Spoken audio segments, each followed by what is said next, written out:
बीडच्या जाहीर सभेत धनंजय मुंडे यांनी तुफान फटकेबाजी केली। आता शक्ती दाखवण्याची वेळ आली असून पुन्हा परळीचा कुणी नाद केला नाही पाहिजे आणि यासाठी मतदान करा असं आव्हान धनंजय मुंडे यांनी जनतेला केलेलं आहे। इतकंच नाही तर जात धर्माच्या नावावर आपलं अस्तित्व संपवण्यासाठी अनेक जण निघाल्याचा उल्लेखही केला। शिरसाळा इथल्या सभेत ते बोलत होते।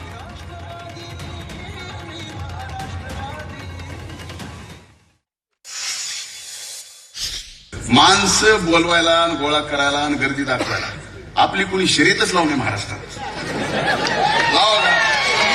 कितीला शक्ती प्रदर्शन असं दाखवावं उघड्या डोळ्यानं। यावेळी शक्ती दाखवायची आली निकालाच्या दिवशी की पुन्हा म्हणून आपला नाद या परळी वैधनातला मायबाप जनतेचा नाद पुन्हा म्हणून कोणीच करू नये। का मतदान करताना विचार करणार धनंजय मुंडे कुठल्या धर्माचा, धनंजय मुंडे कुठल्या जातीत आलाय हे विचार करणार आहे।